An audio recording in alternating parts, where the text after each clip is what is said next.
அஸ்ஸலாமு அலைக்கும் வரஹ்மத்துல்லாஹி வபரகாத்துஹு. அல்ஹம்துலில்லா.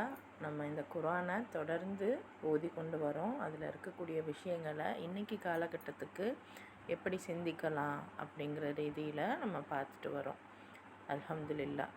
சூரா அன்-நிசா, பெண்கள் அப்படிங்கிற தலைப்பு கொடுத்து இறைவன் பலவேறு விஷயங்களை பகிர்ந்துக்கிறான் நம்மக்கிட்ட.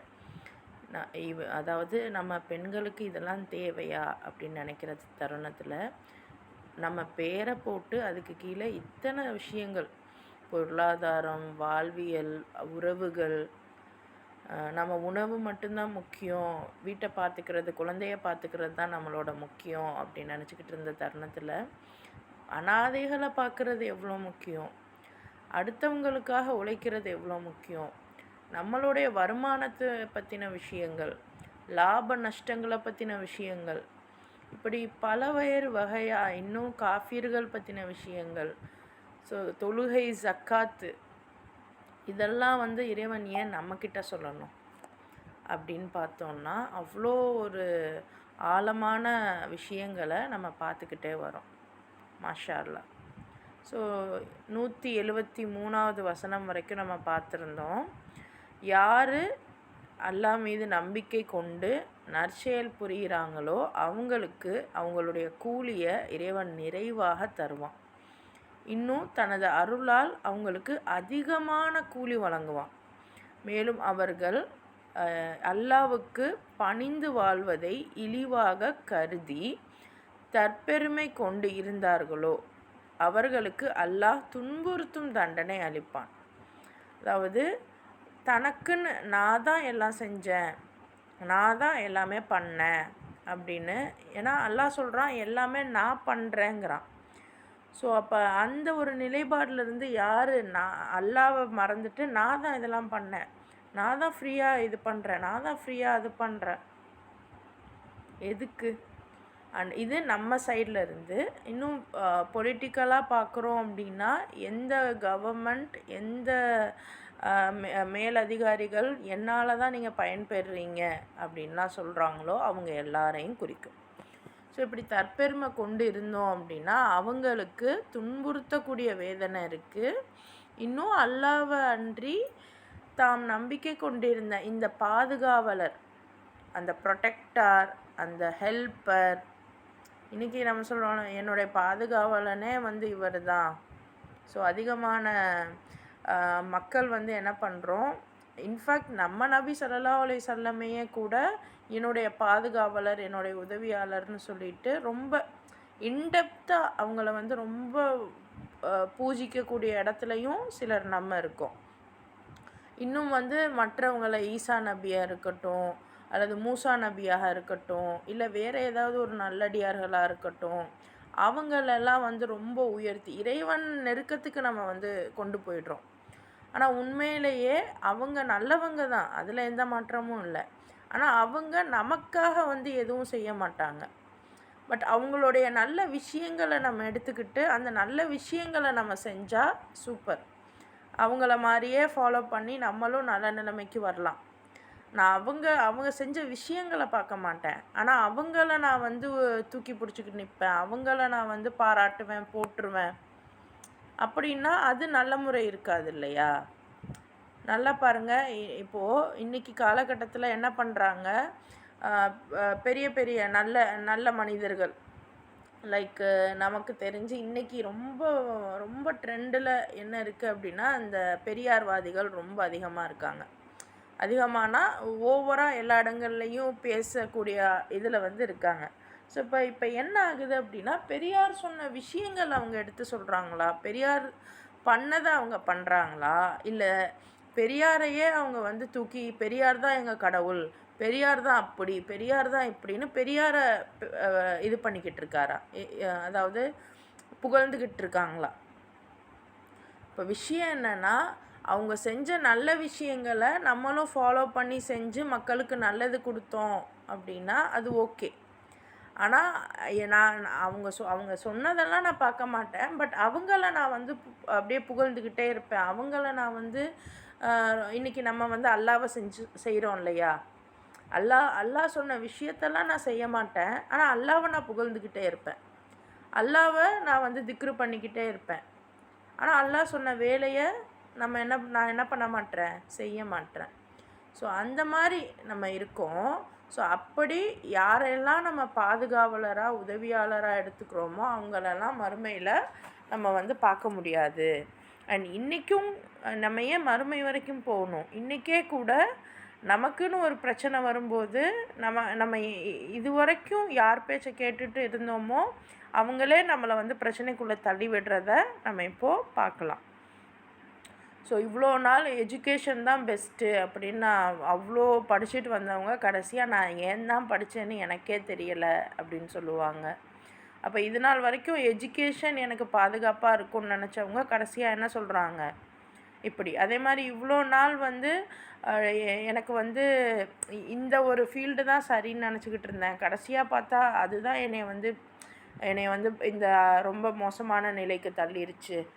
நான் பொய் சொன்னால் நான் வந்து என்னை நான் காப்பாற்றிக்கிறலான்னு நினச்சேன், ஆனால் கடைசியில் அந்த பொய்யே வந்து எனக்கு வினையாயிடுச்சு. இந்த மாதிரி வார்த்தைகளை நம்ம கேட்டிருப்போம், பார்த்துருப்போம். லைக் இறைவனுக்கு நிகராக வேறு யாரையெல்லாம் நம்ம பாதுகாவலராக உதவியாளராக வச்சோமோ அதற்கான தண்டனையையும் அதற்கான விலையையும் நம்ம வந்து இங்கேயே இம்மையிலேயே கூட கொடுத்துட்டு தான் போவோங்கிறத இறைவன் ரொம்ப அழகாக சொல்லியிருந்தான். ஸோ இன்றைக்கி 174வது ஆயத்திலிருந்து இறைவன் என்ன சொல்கிறான் அப்படின்னு பார்ப்போம். யா யுஹன்னாசு, மனிதர்களே, அல்லாஹ் மனிதர்களேன்னு இப்போ கூப்பிட்றான். கஜ்ஜாஅக்கும் புர்ஹானும் மிர் ரப்பிக்கும் வ அன்ஸல்னா இலைக்கும் நூரம் முபீனா. பாருங்கள், தொடர்ந்து நீங்கள் வகுப்பில் வர்றீங்கன்னா இது ஓதும் போதே உங்களுக்கு புரியும் என்ன சொல்கிறாங்க அப்படின்னு. கஜ்ஜாஅக்கும், அதாவது திட்டமாக உங்ககிட்ட வந்துருச்சு. புர்ஹானுன் அப்படின்னா அத்தாட்சி. ரப்பிக்கும், ரப்புக்கிட்ட இருந்து ஒரு அத்தாட்சி உங்ககிட்ட வந்துருச்சு. அவன் தெளிவாக இறக்கிட்டான், உங்ககிட்ட அனுப்பிட்டான். என்னது? முபீனன்னா அந்த கிளியர், கிறிஸ்டல் கிளியர்னு சொல்லுவாங்க இல்லையா? ஸோ ரொம்ப தெளிவானது. நூறுனா ஒளி. இப்போ அல்லாஹ் சொல்கிறான், மனிதர்களே, பொதுவாக எல்லாரையும் கூப்பிட்டு சொல்லிட்டான்.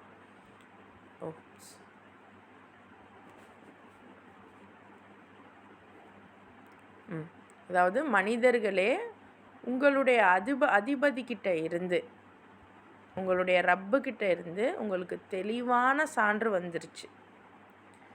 ஸோ இந்த சான்று தான் உங்களுடைய இந்த ஒளி. ஸோ இந்த ஒளியை நான் உங்ககிட்ட அனுப்பிட்டேன். ஸோ அந்த சான்று ஒளி அப்படின்னா என்னது? முழுக்க அந்த நாலேஜ், அந்த விஸ்டம், அந்த இல்மு, அந்த அறிவு. ஸோ அல்லாஹ் தெளிவாக உங்களுக்கு பிரித்து காமிச்சிட்டான்.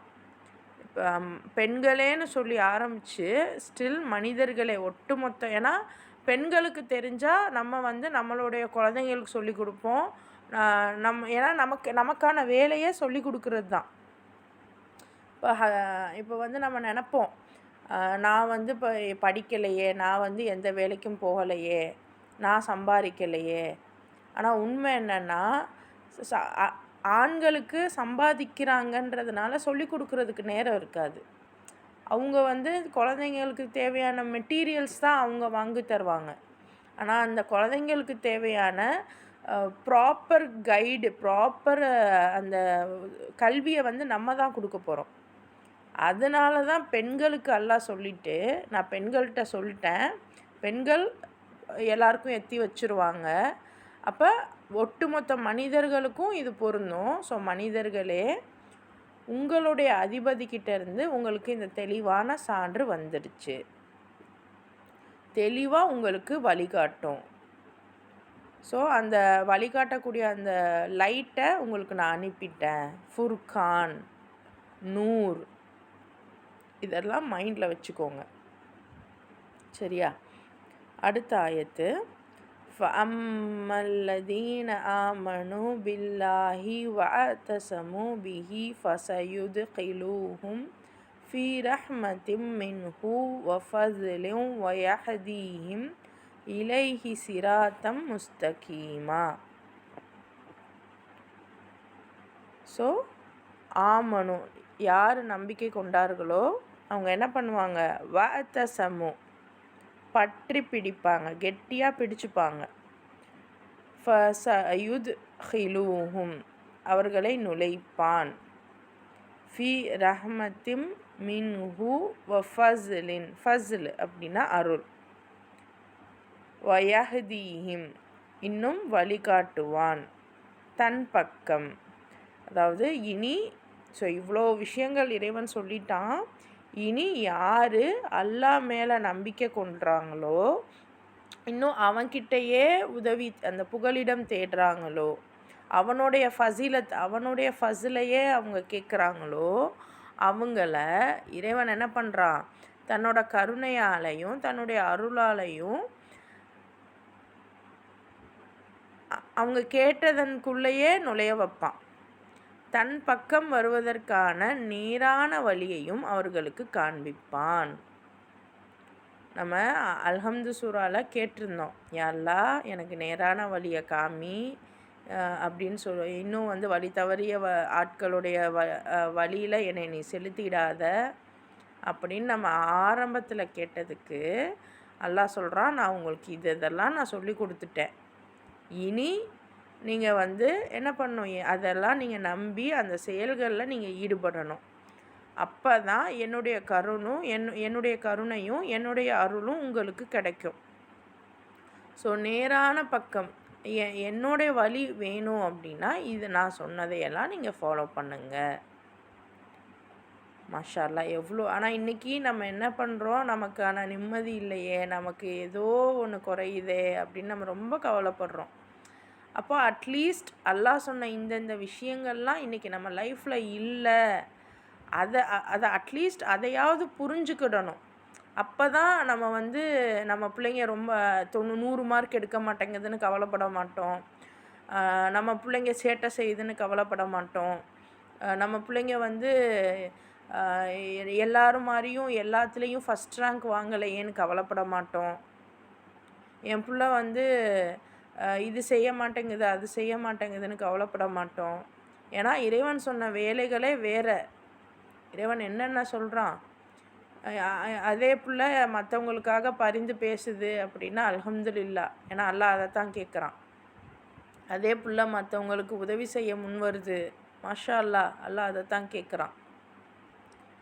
ஸோ இறைவன் சொன்ன விஷயங்களெல்லாம் இப்போ அல்லாஹ் சொல்லிட்டான், மனிதர்களே நீங்கள் உங்களுக்கு தேவையான லைட்டை நான் கொடுத்துட்டேன், இனி என் வழியை நான் காண்பிப்பேன். எப்போனா நீங்கள் என்கிட்ட வந்தால் தான் நான் காமிப்பேன் அப்படின்னு ரொம்ப அழகாக சொல்லிட்டான்.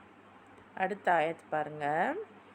யஸ்தஃப்தூனக் குலில்லாஹு யுஃப்தீக்கும் ஃபில் கலால இனிம்ருஉன் ஃபஹலக லைஸ லஹு வலதுன் வலஹு உஹ்துன் ஃபலஹா நிஸ்ஃபு மா தரக் வஹுவ யரிசுஹா இல்லம் யகுல்லஹா வலத் ஃபஇன் கானதத் ஸ்னதைனி ஃபலஹுமஸ் சுலூசானி மிம்மா தரக் வஇன் கானு இஹ்வத்துன் ரிஜாலன் வ நிசாஅன் ஃபலித்தகரி மிஸ்லு ஹத்தில் உன்சயைன் யுபையினுல்லாஹு லகும் அன் ததில்லு வல்லாஹு பிகுல்லி ஷைஇன் அலீம். அடுத்து நபியே, மக்கள் உம்மிடம் கலாலா பற்றி தீர்ப்பு வழங்குமாறு கேட்கிறார்கள். நீர் கூறும், அல்லாஹ் உங்களுக்கு கலாலா பற்றி இவ்வாறு தீர்ப்பளிக்கிறான். குழந்தை இல்லாத ஒருவன் ஒரு சகோதரி அவனுக்கு இருக்கும் நிலையில் இறந்துவிட்டால் அவன் விட்டு சென்ற சொத்தில் பாதி அவளுக்கு உரியது. குழந்தை இல்லாமல் அந்த சகோதரி இறந்துவிட்டால் சகோதரன் அவளுக்கு வாரிசு ஆவான். இறந்து போனவருக்கு 2 சகோதரிகள் இருந்தால் அவ்விருவருக்கும் அவன் விட்டு சென்ற சொத்தில் 3 1 பங்கு உரியது. சகோதர சகோதரிகள் பலர் இருந்தால் அவர்களில் ஓர் ஆணின் பங்கு இரு பெண்களின் பங்கிற்கு சமம். அல்லாஹ் உங்களுக்கு சட்டதிட்டங்களை தெளிவாக விவரிக்கிறான், நீங்கள் வழி தவறிவிடக் கூடாது என்பதுக்காக. மேலும் அல்லாஹ் ஒவ்வொரு விஷயத்தை குறித்தும் நன்கு அறிந்தவனாக இருக்கிறான். சொத்து விவகாரம் ரொம்ப அழகாக அல்லாஹ் சொல்லிட்டான். அதாவது இதுக்கு முன்னாடியும் சொல்லியிருந்தான், அத்தாக்கு அம்மாக்கெலாம் சொத்தில் பங்கு உண்டு அப்படிங்கிறதெல்லாம் பார்த்தோம். இப்போ கலாலா பற்றி கேட்குறாங்க. அது என்ன கலாலா? ஒருவேளை அந்த ஆணுக்கோ, இறந்து போகிற அந்த ஆணுக்கோ பெண்ணுக்கோ வாரிசு இல்லை, அவங்களுக்கு குழந்தைங்க இல்லை அப்படின்னா, அப்போ அந்த நிலைமையில் அவங்களுடைய சொத்துக்கு என்ன என்ன என்ன ஃபாய்தா அப்படின்னு வரும்போது அல்லாஹ் சொல்கிறான், குழந்தை இல்லாத ஒருத்தவங்களுக்கு வேறு யாருமே இல்லை, அத்தா இல்லை, அம்மா இல்லை, கணவன் மனைவி அந்த மாதிரி யாருமே இல்லை, ஜஸ்ட் அந்த இறந்து போனவங்களுக்கு ஒரே ஒரு சகோதரி மட்டும்தான் அப்படின்னா, அந்த நிலையில் அவங்களுடைய சொத்தில் பாதி அந்த சகோதரிக்கு போகும். அப்போ மீதி என்ன ஆகும் அப்படின்னா, அது ஒருவேளை இஸ்லாமிய ஆட்சியாக இருந்தால், கலிஃபாக்கள் ஆட்சி செய்யக்கூடிய நிலைமையாக இருந்தால் மீதி அந்த கவர்மெண்ட்டுக்கு வந்துடும். கவர்மெண்ட்டுக்கு வந்துடும் அப்படின்னா கவர்மெண்ட் நல்ல விஷயங்கள் செய்யும் மக்களுக்கு அந்த இதில் வச்சு. சரியா, பைத்துல் மால் சொல்லுவாங்க இல்லையா? ஸோ அந்த மாதிரி இருக்கும். பட் இன்றைக்கி காலகட்டத்தில் நமக்கு அந்த மாதிரியான ஆட்சி இல்லை. ஸோ இப்போதைக்கு இதை என்னால் ஃபுல்லாக ஃபாலோ பண்ண முடியுமா அப்படின்னு எனக்கு தெரியல. ஆனால் அல்லாஹ் இந்த விஷயங்களை சொல்கிறாங்கிறதையாவது நம்ம 1800 1500 வருஷத்துக்கு முன்னாடியே அல்லாஹ் இந்த விஷயங்கள் எல்லாம் சொல்லியிருக்கான். ஏன்னா இன்றைக்கி நமக்கு விவரம் தெரிஞ்சு தான் இந்த சொத்து பங்குலாம் நமக்கு தெரியுது, சட்டமாகவே வருது. ஆனால் அப்போவே இறைவன் எவ்வளோ அழகாக சொத்தை ரொம்ப நீட்டாக பிரிக்கிறான். குழந்தைங்க இல்லை அப்படின்னா ஒரே ஒரு சகோதரி தான் அப்படின்னா பாதி பங்கு அவங்களுக்கு. அதுவே சகோதரன் இருக்கான், அண்ணனோ தம்பியோ இருக்கான் அப்படின்னா பையன் அப்படின்னா அவனுக்கு முழு பங்குமே, சொத்தில் முழு பங்குமே இருக்குது. இன்றைக்கும் நம்மள என்ன பண்ணுறோம், நகை போடுறாங்க, இது பண்ணுறாங்க அப்படின்னு சொல்லிட்டு ஒன்று சொத்து விவகாரமே தெரியாமல் வெறும் நகையை மட்டும் வாங்கிட்டு போகிறோம். பட் இது ரொம்ப க்ரூஷியலான ஒரு விஷயம். இன்றைக்கி எனக்கு சொத்து இல்லை, அதனால தான் நான் நகையை கேட்குறேன், எனக்கு சீர்சனத்தை கேட்குறேன் அப்படிங்கிற மாதிரி நம்மளாம் ஏதோ சொல்லிக்கிறோம். ஆனால் அந்த சொத்துங்கிறது எவ்வளோ யோசிச்சு பாருங்கள். இப்போ எங்கள் அத்தா ஒரு வியாபாரியாக இருக்கார். அப்போ அந்த வியாபாரியில் இப்போ அவருக்கு அடுத்து யாருமே இல்லை, அவருக்குன்னு யாருமே இல்லை அப்படின்னா, அவருக்கு ஒரு தங்கச்சி இருக்காங்க அப்படின்னா அந்த வியாபாரம் அப்படியே அந்த பாதி வியாபாரம் அவங்க தங்கச்சிக்கு போகுது. அப்போ ஒரு பெண்ணுடைய நிலைமை எப்படி மாறும் பாருங்கள், யோசிச்சு பாருங்கள். பாதி இது அவங்க தங்கச்சிக்கு போகுது அப்படின்னா, ஒரு வியாபாரம் செய்யக்கூடியவங்க அவங்களுடைய சொத்தில் பாதி, அவங்களோட தொழிலில் பாதி அந்த பெண்ணுக்கு போகுது அப்படிங்கிற பட்சத்தில் அதனால் வரக்கூடிய வருமானம் இவங்களுக்கும் வந்துக்கிட்டே இருக்கும். எவ்வளோ பெரிய விஷயம் பாருங்கள். நம்ம நினைக்கிற மாதிரி சொத்துங்கிறது வெறும் வீடு அது மட்டும் கிடையாது. சொத்துனா ஒரு கடையாக இருக்கட்டும், ஒரு வியாபாரமாக இருக்கட்டும், அதாவது நமக்கு தெரியலை, நமக்கு சொத்துனா வீடு, தோட்டம் இந்த மாதிரி சொல்லி கொடுத்துட்டாங்க. உண்மையிலே சொத்துனா என்ன அப்படின்னா, எதை டிஃபைன் பண்ணுறாங்க அப்படின்னா, எந்த பொருள் உங்களுக்கு தொடர்ந்து ஒரு வருமானத்தை கொடுத்துக்கிட்டே இருக்குமோ அந்த பொருள் தான் உங்களுடைய சொத்து. ஸோ அப்போ அந்த மாதிரியான பொருட்கள் தான் அன்றைக்கி இருந்திருக்கு, நமக்கு தெரியலை. நம்ம எந்த பொருள் இப்போ ஒன்றும் இல்லை, நீங்கள் நம்ம இந்த காமர்ஸ்லாம் படிக்காமல் இருக்கோம். அதையே என்ன பண்ணுறோம், ஒரு மோசமான ஒரு சப்ஜெக்டாக, ஒரு படிக்க தெரியாத பிள்ளைங்க படிக்கிற ஒரு சப்ஜெக்டாக நம்ம நினச்சிக்கிட்டு இருக்கோம். உண்மையிலேயே காமர்ஸ் அவ்வளோ ஒரு சூப்பரான ஒரு கான்செப்ட். நான் காமர்ஸ் ஸ்டூடெண்ட்டு, அதனால நான் அதை பற்றி இதாக பேசுகிறேன் அப்படின்னு நினைக்க வேணாம். நான் காமர்ஸ்லாம் கிடையாது, ஆனால் நான் காமர்ஸ் ஸ்டூடெண்ட்ஸ்க்கு சொல்லி தருவேன். நான் படிக்கும்போதே காமர்ஸும் பார்ப்பேன். அப்போ எனக்கு தெரிஞ்ச விஷயங்கள்லாம் என்ன அப்படின்னு பார்த்தீங்கன்னா, எந்த பொருள் வந்து எனக்கு வந்து தொடர்ந்து வருமானம் தருதோ அதை தான் அசட்டுன்னு சொல்லுவாங்க, சொத்துன்னு சொல்லுவாங்க. எந்த பொருள் எனக்கு வந்து செலவாகிக்கிட்டே இருக்கோ, அதனால எனக்கு செலவுகள் வந்துக்கிட்டே இருக்கோ, அதை வந்து செலவாணி அப்படி தான் சொல்லுவாங்க. தமிழில் செலவாணியோ சம்திங் சொல்லுவாங்க. அந்த டேர்ம் நான் மறந்துட்டேன். பட் ஸ்டில் செலவு அளிக்கிறத வந்து சொத்துன்னு சொல்ல மாட்டாங்க. ஆனால் இன்றைக்கி நம்ம வந்து மாற்றி புரிஞ்சு வச்சுருக்கோம். ஒரு நகையை சொத்துன்னு நினைக்கிறோம். ஆனால் நகையை பாருங்கள், எனக்கு இந்த நகை பிடிக்கல, வேறு நகை நான் வாங்கணுன்னா கூட அதே 5 பவுனுக்கு அதே 10 பவுனுக்கு நான் வந்து லட்சக்கணக்கில் எக்ஸ்ட்ரா அமௌண்ட்டு கொடுத்து நான் வாங்கணும். என்னோடய நகையை கொடுத்து எக்ஸ்ட்ராவும் காசு கொடுத்து அதே பெருமானம் உடைய அந்த நகையை நான் வாங்குகிறேன். இது சொத்தா? ஆனால் பெண்கள் இதெல்லாம் தான் சொத்துன்னு நினச்சிக்கிட்டு நம்ம இருக்கோம். இதுக்காகலாம் தான் நம்ம வந்து ஜக்காத்துலாம் கூட கொடுக்குறோம். பட் விழிப்படைஞ்சுக்கோங்க. சுபஹானல்லாஹ். ஸோ கலாலா பற்றி கேட்கும்போது ஒரே ஒரு சகோதரி மட்டும்தான் இருக்காங்க அப்படின்னா சொத்தில் பாதி அவங்களுக்கு வந்துடும். சொத்து வருது அப்படின்னா அவங்களுக்கு வருமானமும் வருதுன்னு அர்த்தம். வருமானம் வருதுன்னா எக்கனாமிக்கலாக அவங்களால இருக்க முடியுதுன்னா அவங்களால எதுவும் பண்ண முடியும் அப்படின்னா நீங்கள் நம்ம சொல்கிற மாதிரியான தொடர்ந்து நிறைய நல்ல காரியங்கள், அதாவது அந்த நல்ல காரியங்கள் செய்ய செய்ய செய்ய இப்போ நீங்கள் எக்ஸாம்பிள் எடுத்து பாருங்களேன். கதீஜா ரலியல்லாஹு அன்ஹா வந்து ரொம்ப செல்வ செழிப்பாக இருந்தாங்க. அப்போ அவங்க தான் போய் அங்கே வியாபாரம் பார்த்தாங்களா அப்படின்னா அப்படி இல்லை. ஆனால் அவங்கக்கிட்ட இருந்த பணத்தை வச்சு வியாபாரத்தை நபியவே, அதாவது மற்ற ஆண்கள்கிட்டயே அவங்க வந்து வியாபாரம் பண்ணாங்க. டைரெக்டாக இன்வால்வ் ஆகலை. அதுக்கும் வந்து அவங்களோட பணம் தான் பேசிச்சு. எப்படின்னா அவங்களோட வேலையால் தான் போய் இன்வால்வ் ஆனாங்க. அதெல்லாம் சிந்திச்சு பாருங்கள். நமக்கு சொல்லித்தரக்கூடிய அதே பயான்கள் தான். ஆனால் நீங்கள் இப்படி சிந்திச்சு பாருங்கள்.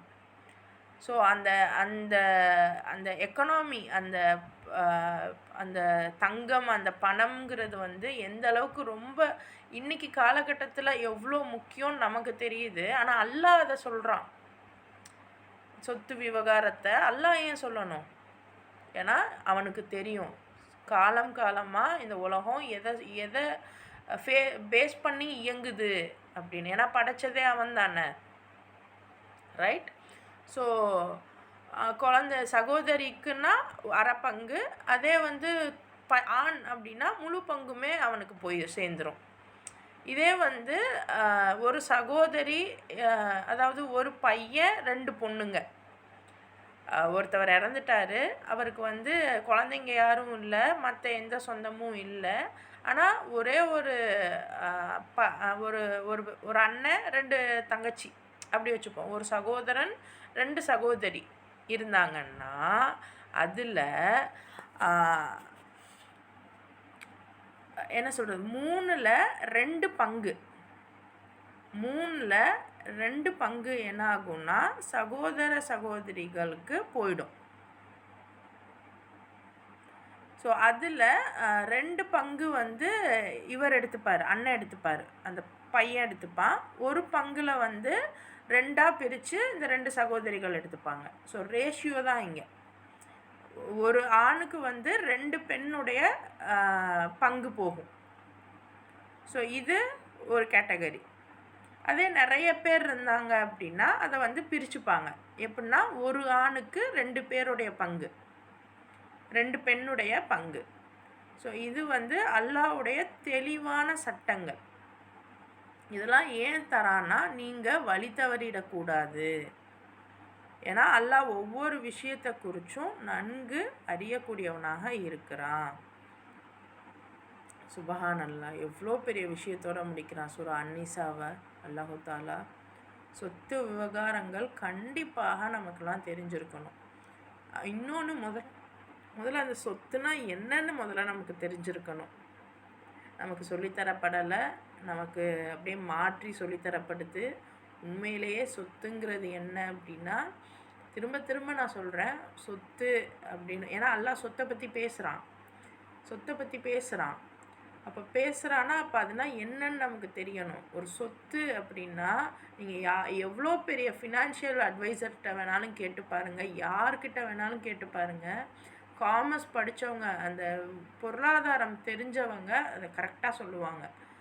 சொத்துங்கிறது வந்து எந்த பொருள் எந்த வழியிலேருந்து உங்களுக்கு வருமானம் வந்துக்கிட்டே இருக்குமோ, லாபம் வந்துக்கிட்டே இருக்குமோ, அதுதான் உங்கள் சொத்து. எதுக்கு நீங்கள் வந்து பணம் செலவழிச்சுக்கிட்டே இருப்பீங்களோ, ஒரு ஏதோ செலவழிச்சுக்கிட்டு மட்டும்தான் இருப்பீங்க, அதனால உங்களுக்கு எந்த வருமானமும் இல்லை அப்படின்னா அது சொத்தே கிடையாது. அது லையபிலிட்டி, பொறுப்புன்னு வரும். நீங்கள் வேணால் இன்றைக்கி வேணால் திருப்பியும் நீங்கள் போய் கூகுள் பண்ணி பாருங்கள். அசட்டுக்கும் லையபிலிட்டிக்கும், சொத்துக்கும் பொறுப்புக்கும் நீங்கள் வந்து போய் பாருங்கள், அது விளக்கத்தை பாருங்கள். எந்த விஷயம் இப்போ நீங்கள் நினைப்பீங்க எனக்கு ஒரு சொந்த வீடு வேணும் அப்படின்னு, அந்த சொந்த வீடுனால உங்களுக்கு வருமானம் வருமா? வரும்னா அது உங்கள் சொத்து. இல்லை இல்லை, அதுக்கு நான் தான் பணம் கட்டிக்கிட்டே இருப்பேன், நான் மௌத்தாகிற வரைக்கும் கட்டிக்கிட்டே இருப்பேன், அதுக்கப்புறம் என் பையன் கட்டுவான், அந்த இஎம்ஐ அது இதெல்லாம் வருது இல்லையா, அப்போ அதை நீங்கள் பார்த்தீங்கன்னா அது லையபிலிட்டி.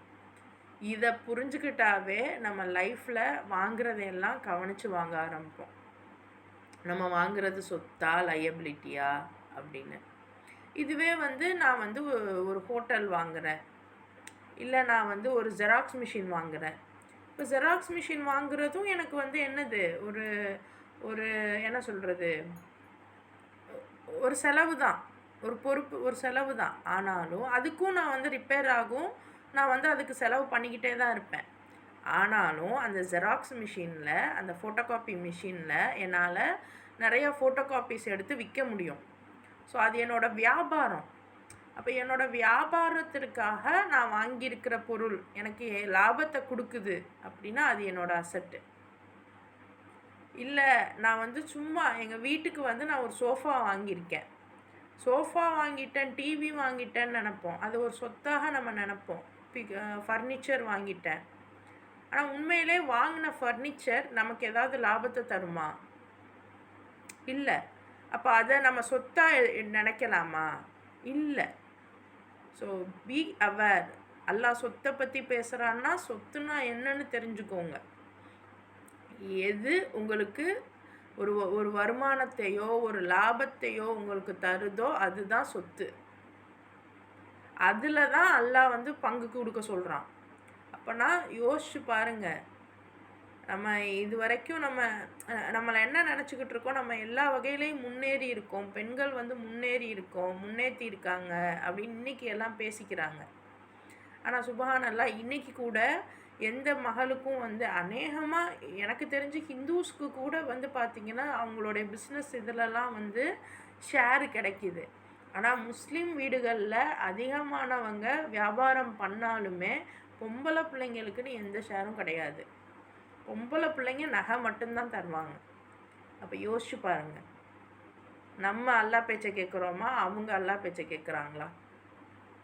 சொத்து விவகாரத்தில் எல்லாம் பேசிக்காகவே சொல்கிறானே, இதுதான் தெளிவான வழித்தடம்னு சொல்கிறானே. எல்லாம் சுற்றி சுற்றி இன்றைக்கி ப்ராக்டிக்கலான விஷயத்தை தான் சொல்கிறான். நம்ம தான் என்ன நினச்சிக்கிறோம், இது வந்து ஒரு ஏதோ வந்து கியாமத்துக்கு உள்ளதை இன்றைக்கி எல்லாம் பேசுகிறான்னு. கியாமத்தெல்லாம் விடுங்க, இன்றைக்கே நம்ம எப்படி இருக்கணுங்கிறதுக்கு தான் எல்லாம் இவ்வளவும் பேசுகிறான். நம்ம வழி தவறிடக்கூடாது, ஒவ்வொரு விஷயத்துலேயும் நீதமாக நடத்தப்படணும் அப்படிங்கிறதுக்காக தான் இவ்வளவும். சுபஹானல்லாஹ்.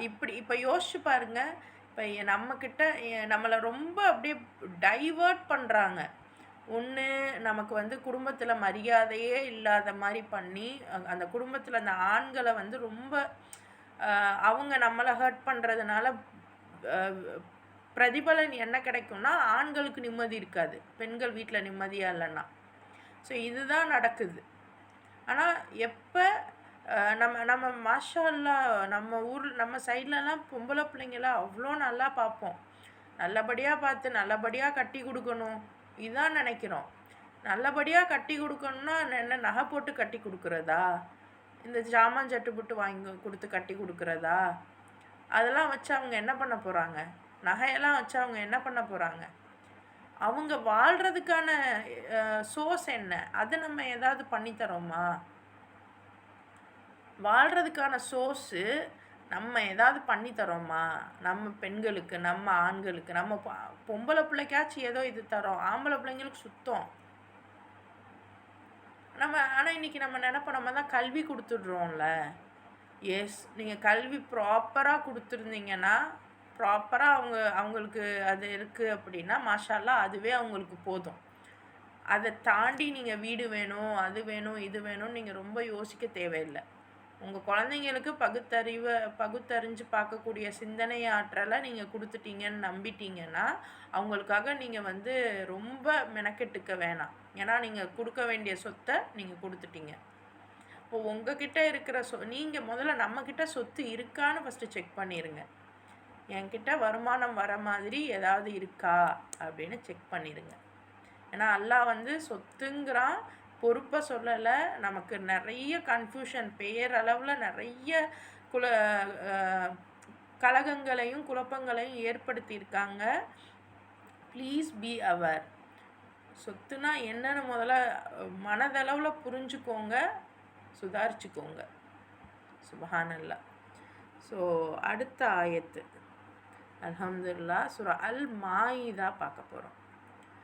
அல் மாயிதா அப்படிங்கிறது உணவு தட்டுகள். ஸோ இப்போ இந்த உணவு தட்டுகள் அப்படிங்கிறதுக்குள்ள இறைவன் என்னெல்லாம் நமக்கு சொல்ல போகிறான் அப்படிங்கிறத பார்ப்போம். பிஸ்மில்லாஹிர் ரஹ்மானிர் ரஹீம். யா அய்யுஹல்லதீன ஆமனு, இறை நம்பிக்கையாளர்களே, அல்லாஹ் கூப்பிட்டுட்டான். அவ்ஃபு பில் உகூத் உஹில்லத் லக்கும் பஹீமத்துல் அன்ஆமி இல்லா மா யுத்லா அலைக்கும் கைர முஹில்லிஸ் சைதி வ அன்தும் ஹுரும் இன்னல்லாஹ யஹ்குமு மா யுரீத். இப்போ இறை நம்பிக்கை கொண்டவர்களே, உங்கள் மீது உள்ள கட்டுப்பாடுகளை முழுமையாக நிறைவேற்றுங்கள். பின்னால் உங்களுக்கு கூறப்படுபவை தவிர கால்நடை வகையை சேர்ந்த அனைத்து பிராணிகளும் உங்களுக்கு அனுமதிக்கப்பட்டு உள்ளன. ஆனால் நீங்கள் இஹ்ராமுடைய நிலையில் வேட்டையாடுவது உங்களுக்கு அனுமதிக்கப்பட்டது அனுமதிக்கப்பட்டது என்று கருதிவிடாதீர்கள். நிச்சயமாக அல்லாஹ் தான் நாடுவதை கட்டளையிடுகிறான். அல் மாயிதா அப்படிங்கிறது சுபஹானல்லாஹ், கொஞ்சம் மாற்றி நான் சொல்லிட்டேன், திருப்பி நான் சொல்கிறேன். அல் மாயிதா அப்படிங்கிறது கால்நடைகள். அல் மாயிதாங்கிறது கால்நடைகள். எதுக்கும் நம்ம செக் பண்ணிடுவோம். சாரி, அல் மாயிதாங்கிறது உணவு மறவைகள் தான். எஸ், உணவு தட்டுகள் தான், கால்நடைகள் இல்லை. அல் அன்ஆம் தான் கால்நடைகள். எஸ், அல் மாயிதா அப்படிங்கிறது அந்த உணவு தட்டுகள் அப்படிங்கிற மாதிரி வரும். ரைட்?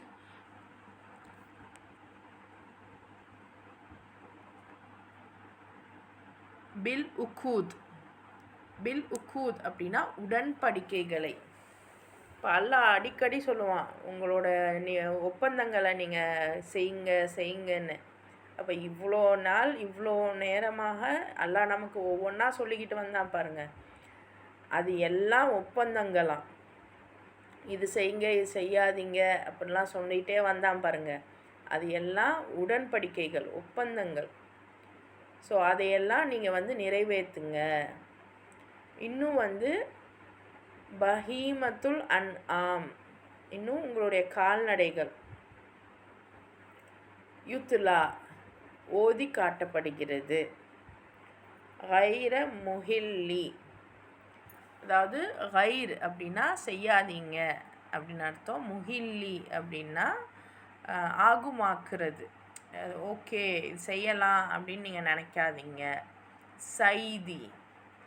சைதி அப்படின்னா வேட்டையாடுவது.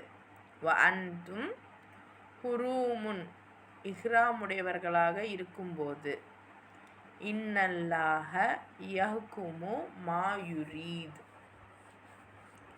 அப்போ அல்லாஹ் சொல்கிறான், நம்பிக்கை கொண்டவர்களே, நான் உங்களுக்கு இவ்வளோ ஒப்பந்தங்கள்லாம் போட்டிருக்கேன்ல, இப்படி செய்யுங்க, இது செய்யுங்க, அது செய்யுங்க, அதையெல்லாம் நீங்கள் முழுமையாக நிறைவேற்றுங்க.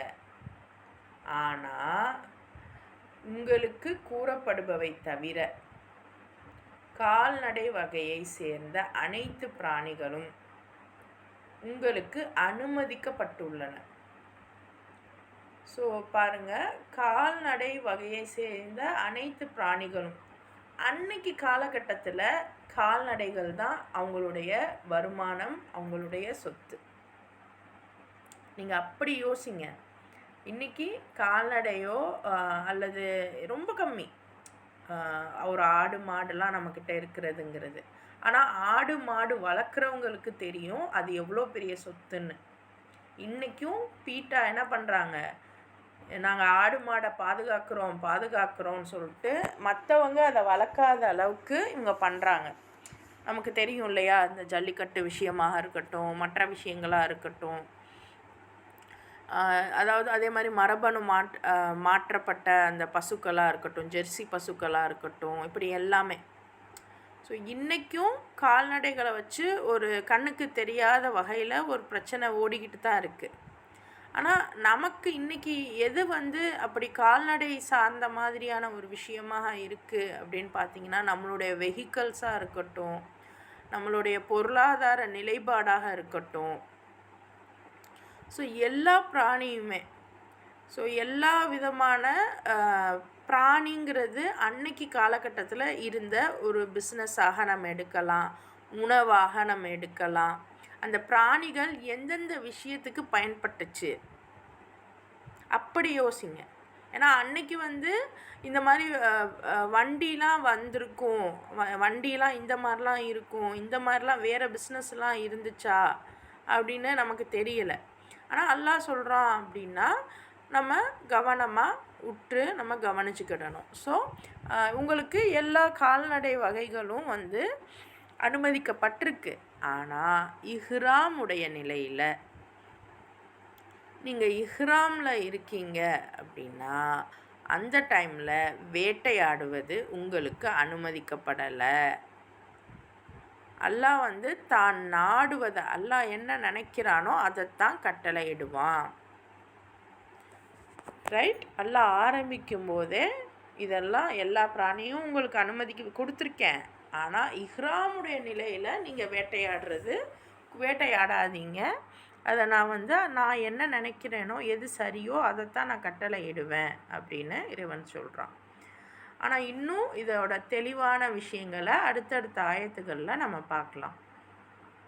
யா ஐயுஹல்லதீன ஆமனு, திருப்பியும் நம்பிக்கை கொண்டவர்களே, லா துஹில்லு ஷஆஇரல்லாஹி,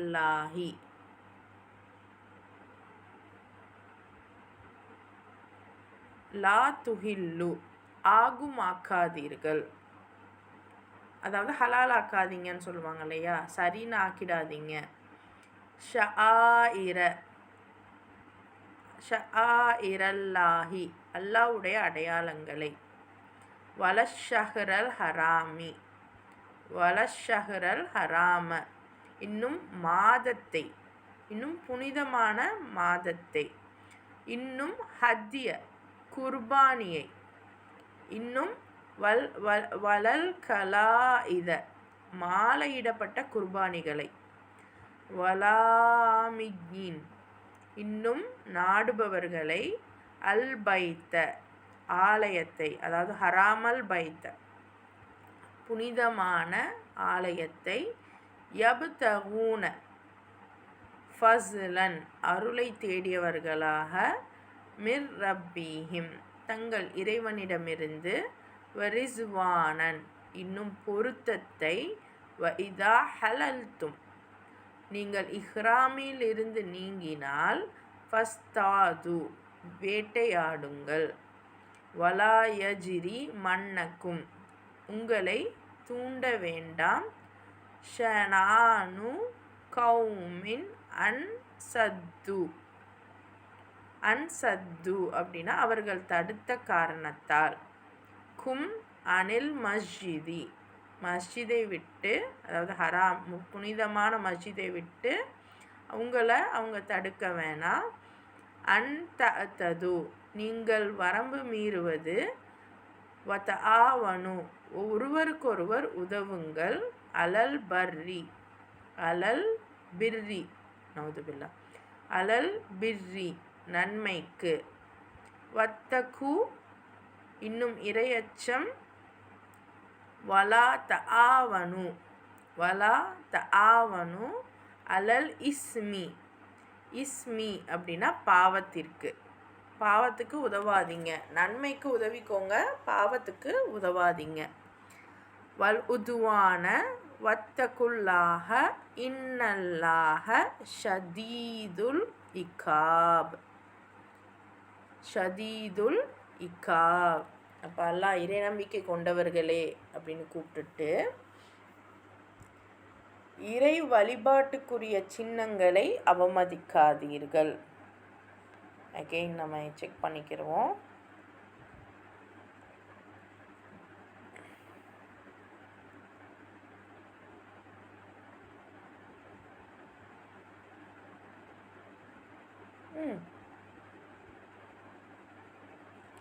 லா துஹில்லு அப்படிங்கிறது ஆகுமாக்காதீர்கள்னு வருது. ஆனால் இவங்க என்ன சொல்கிறாங்க, அவமதிக்காதீங்கன்னு போட்டிருக்காங்க. இப்படி தான் குர்ஆனில் நமக்கு ஏகப்பட்ட கன்ஃபியூஷன்ஸ் வருது. ரைட், சரி. இறை நம்பிக்கை கொண்டவர்களே, அந்த இறை வழிபாட்டுக்கு உரிய சின்னங்களை, சங்கைக்குரிய மாதத்தை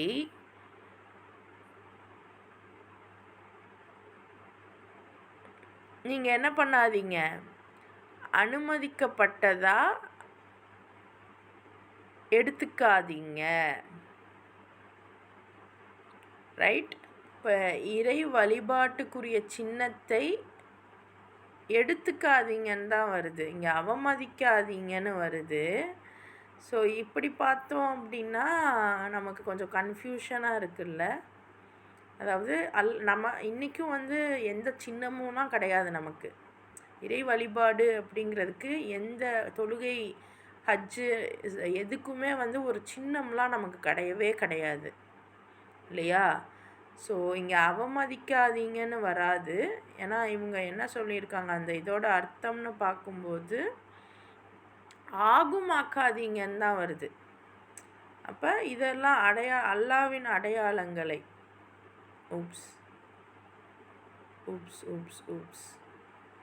அல்லாவுடைய அடையாளங்களை அவமதிக்காதீங்க. ரைட், அல்லாவுடைய அடையாள சின்னங்கள் இல்லை, ரொம்ப கான்ஷியஸாக இதை நம்ம பார்க்கணும். பாருங்கள், அல்லாவுடைய அடையாளங்களை நம்ம அவமதிக்கக்கூடாது. அல்லாவுடைய அடையாளங்கள், அல்லாஹ் சொன்ன விஷயங்களை நம்ம அவமதிக்கக்கூடாது. ஆனால் அல்லாஹ்க்கு சின்னங்கள்னு சில விஷயங்கள்லாம் இருக்குது. இன்றைக்கும் நம்ம நிறைய விஷயத்தை சின்னத்தெல்லாம் பெருசுப்படுத்திக்கிட்டு நம்ம இருக்கோம். ஆனால் அல்லாஹ் சொல்கிறான், எனக்குன்னு அடையாள குறியீடெல்லாம் எதையும் எடுத்துக்காதீங்க. ஆனால் இங்கே மாற்றி வருது. நீங்கள் தமிழில் பாருங்கள், அவமதிக்காதீங்கன்னு வருது. ஆனால் அதோட டிரான்ஸ்லேஷன்னு பார்த்தோம் அப்படின்னா அனுமதிக்காதீங்க, ஆகுமாக்கி கொள்ளாதீங்க அப்படின்னு இருக்குது. ஸோ நம்ம டிரான்ஸ்லேஷனை வச்சு தான் பார்க்குறோம். ஸோ அதனால் இப்படித்தான் சில நேரங்களில் குர்ஆனை நம்ம நிதானமாக பார்க்க வேண்டியது இருக்குது. குர்ஆன் அரபி மொழியில் தப்பு இல்லை, தமிழ் மொழியிலையும் தப்பு இல்லை, வேணுக்குன்னு மாற்றிட்டாங்க அப்படிலாம் நம்ம சொல்லலை. பட் தவறுகள் மனிதர்கள், ஏன்னா குர்ஆன் அச்சிடப்படுது. இப்போ டிரான்ஸ்லேஷன் நம்ம ஃபோன்லேயே பார்க்குறோம். ஸோ தவறுகள், சிறு சிறு பிழைகள் முன்ன பின்ன வரும் தான். இப்படி வருது அப்படிங்கிறப்ப நம்ம கொஞ்சம் நிதானமாக நம்ம மனசில் அதை உள்வாங்கி அதில் உள்ள விஷயங்களை நம்ம எடுத்துக்கிறலாம். ஸோ அல்லாவுக்கு அப்படின்னு ஏதோ ஒரு சின்னங்களெல்லாம் நீங்கள் எடுத்துக்காதீங்க. அதே மாதிரி புனிதமான மாதத்தை நீங்கள் என்ன பண்ணுங்கள், போர் புரிகிறதுக்குன்னு நீங்கள் எடுத்துக்காதீங்க. அதே மாதிரியே குர்பானிக்கு அப்படின்னு இருக்கக்கூடிய பிராணிகளையும் அல்லாஹ்க்காக நேர்ந்து விடப்பட்டிருக்கு அப்படின்னு அந்த அறிகுறிக்காக கழுத்தில் பட்டை கட்டப்பட்ட பிராணிகளையும் துன்புறுத்தாதீங்க. குழந்தைங்களுக்கு சொல்லணும், நம்ம அல்லாஹ்க்காக நம்ம குர்பானி கொடுக்க போகிறோம் அப்படின்னா அதுக்கு நீங்கள் துன்புறுத்தாதீங்க. ஆனால் மாஷா அல்லாஹ் நம்ம அந்த பக்ரீத் டைமில் சின்ன பசங்க என்ன பண்ணுவாங்க, அதை கூட்டிக்கிட்டு சண்டை விடுறது, நீ ஏகப்பட்ட இது பண்ணுறது. ஆனால் இதில் என்ன ஒரு விஷயம்னா, அவங்களுக்கு ஆல்ரெடி அதெல்லாம் ரெகுலராக அந்த ஆடு மாடுகள்லாம் அவங்க பார்த்தாங்க அப்படின்னா அது அவங்களுக்கு பிரச்சனை இல்லை. ஆனால் புதுசாக ஒரு விஷயத்தை பார்க்கும்போது அவங்களுக்கு அது தூண்டி விடப்படுது, ரைட்? ஆனால் அல்லாஹ் சொல்கிறான், நீங்கள் இந்த மாதிரியான பிராணிகளை நீங்கள் துன்புறுத்தாதீங்க. இன்னும் தன்னுடைய இறைவனின் திருவருளையும் திருப்பொருத்தத்தையும் பெற எண்ணி புனியத்தலமான கஆபாவை நோக்கி செல்வோரை சிரமத்துக்கு உள்ளாக்காதீங்க. பாருங்க, அவங்களையே சிரமத்துக்குள்ள ஆக்காதீங்கிறாங்க. ஆனால் இன்னைக்கு நம்ம ஒரு ஹஜ்ஜுக்கு போகணும் அப்படின்னா பணம் கொடுக்கணும், அது வேறு விஷயம். நம்ம ஹஜ் கமிட்டிக்கு ஏகப்பட்ட செலவுகள். கவர்மெண்ட்லேருந்து போனால் 1.5 லட்சம், தனியாக போனோன்னா 5 லட்சம், லைக் தட். ஒவ்வொரு யார் யாருக்கு எவ்வளோ பணம் முடியுமோ அந்த அளவுக்கு லக்ஸூரியஸாக அவங்க போயிட்டு வரலான்னு வைங்களேன். அதனால என்ன சொல்கிறான், என் சைடு என்னை நோக்கி வர்றவங்களுக்கு நீங்கள் சிரமம் கொடுக்காதீங்க. அப்போ பாஸ்போர்ட்டு, விசா, இதுக்கான அமௌண்ட்டு, அப்போ அதெல்லாம் சிந்திச்சுக்கோங்க. ஆனால் அல்லாஹ் சொல்கிறான், இந்த மாதிரி எனக்காக வரவங்களுக்கு நீங்கள் சிரமம் கொடுக்காதீங்க. ஆனால் இஹ்ராமின் நிலையிலேருந்து விலகிட்டீங்க அப்படின்னா நீங்கள் என்ன பண்ணலாம், வேட்டையாடலாம். ஸோ அந்த வேட்டையாடலாம் அப்படிங்கிறது அன்னைக்கு காலகட்டத்தில் அவங்களுடைய லைஃப் ஸ்டைலாக இருந்தது. இன்றைக்கி நம்மளுடைய லைஃப் ஸ்டைல் என்ன, நம்மளுடைய பிஸ்னஸ் என்ன? இன்னும் அந்த வேட்டையாடலாம்ங்கிறதுக்கு இன்னும் நிறைய விஷயங்கள் இருக்குது. மேலும் பாருங்கள், மஸ்ஜிதுல் ஹராமுக்குள் செல்ல முடியாதவாறு உங்கள் வழியினை அடைத்துவிட்ட கூட்டத்தார் மீது உள்ள வெறுப்பு அவர்களுக்கு எதிராக நீங்கள் வரம்பு மீறி செல்லும் அளவுக்கு உங்களை கொதித்து எழும்படி செய்துவிடக்கூடாது. எப்பணி நல்லதாகவும் இறையச்சத்துக்கு உரியதாகவும் உள்ளதோ அதில் எல்லோருடனும் ஒத்து உழையுங்கள். ஆனால் எது பாவமானதாகவும் வரம்பு மீறியதாகவும் உள்ளதோ அதில் எவருடனும் ஒத்து உழையாதீர்கள். மேலும் இறைவனை அஞ்சுங்கள், நிச்சயமாக அவனுடைய தண்டனை மிக கடுமையானது. அப்போ நீங்கள் இது முழுக்க இந்த ஆயத்துகள் எப்போ இறங்கியிருக்கலாம் அப்படின்னா, நபி ஸல்லல்லாஹு அலைஹி வஸல்லமுடைய விஷயம் எப்படின்னா, அவங்களுக்கு ஹிஜ்ரத் பண்ணி போய் நீண்ட நாளுக்கு பிறகு அவங்களுக்கு கனவு வரும். திருப்பியும் மக்காவுக்கு போய் காபத்துல்லா போயிட்டு இஹ்ராம் கட்டி வலம் வர்ற மாதிரி. ஆனால் இவங்க புறப்பட்டு போகும்போது அவங்கள வழியிலேயே தடுத்து நிறுத்திட்டு ஒரு ஹுதைபியா ஒப்பந்தம் போடுவாங்க.